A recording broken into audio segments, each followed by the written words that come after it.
নমস্কার বন্ধুরা, আবারও একটি নতুন ভিডিও নিয়ে আমি বৃষ্টি চলে এলাম আপনাদের মাঝে। এই তো রোদ দেখে বেরোলাম, এই দেখো আকাশের অবস্থা। তাই আমি রেইনকোট নিয়ে বেরোইনি। ঝুম বৃষ্টি নেমে গেছে। যখন মেয়েকে স্কুলে নিতে গেলাম এই বৃষ্টির মধ্যে ভিজে ভিজে এলাম। ভাগ্যিস ছাতাটা ব্যাগে ছিল, মেয়ের রেইনকোটটা নেওয়া হয়নি। যাই হোক, মেয়েকে খাইয়ে দাইয়ে ঘুম পাড়িয়ে দিলাম। ঘুম থেকে যখন ওঠাতে গেছি, দেখো ওর অবস্থা। প্রতিদিন ওর একই কাহিনী।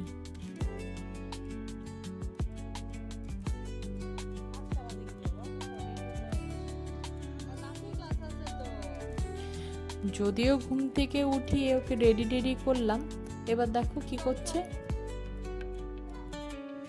প্রত্যেক দিন এরম করে। ওকে টিউশনে দিয়ে এসে আমি সোজাসুজি একটু ডালিয়াটা বসিয়ে দিলাম, কারণ দুপুরবেলা আজকে কিচ্ছু খাওয়া হয়নি। আমার ভীষণ খিদে পেয়ে গেছে, আমি একটা আম খেয়ে রয়েছি শুধু। তারপর রান্নাঘরের কী অবস্থাগুলো পরিষ্কার করে মেয়েকে নিয়ে টিউশন থেকে বেরোলাম। হাসি মুখেই বেরোলো। তারপর ওখান থেকে নিয়ে চলে গেলাম হচ্ছে নাচের ক্লাসে। শাশুড়ির কাছে রাস্তায় ব্যাগটা দিয়ে গেছি, শাশুড়িকে দাঁড় করে রেখে গেছিলাম। তো সবাই দেখি এসে পড়েছে। ওইদিকে সব মায়েরা চা বানাচ্ছে।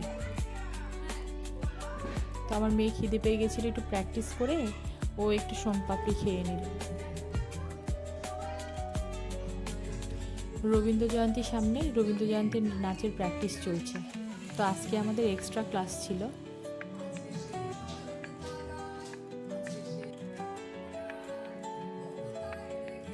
এই বাচ্চাটা চানাচুর ছাড়া কিচ্ছু বোঝে না।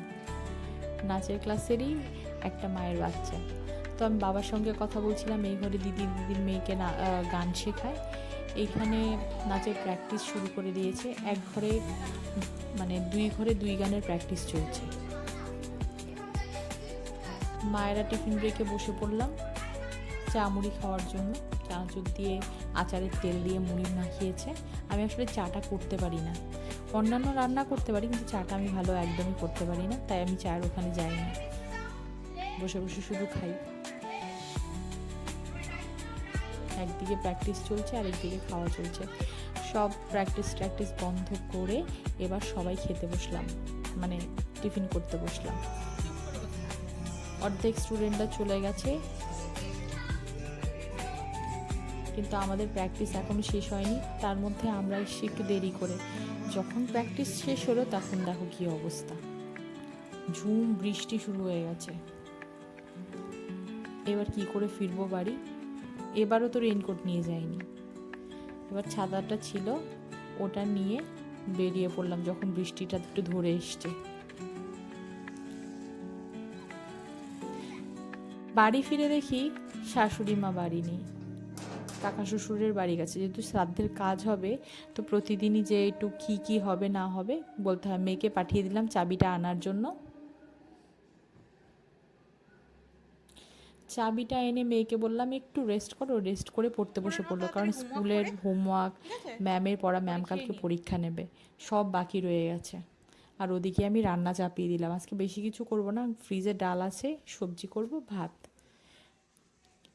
খাওয়া দাওয়া কমপ্লিট হওয়ার পর মেয়ের কিন্তু পড়া কমপ্লিট হয়নি। রাত 12:30 বেজে গেছে। ওর মধ্যেই পড়া কমপ্লিট করতেই হবে। ওকে আমার কাছে পড়তে বসিয়ে আমি শেষে বললাম মা তুই পড়, আমি আটাটা মেখে দিই, কারণ কালকে ওকে টিফিন দিতে হবে। আর এর মধ্যে দেখো আমার বর এনেছে 1 কিলো কাঁচা হলুদ, কারণ প্রতিদিন আমার কাঁচা হলুদটা আর লাউয়ের জুসটা খাওয়া হয়, তাই এনেছে।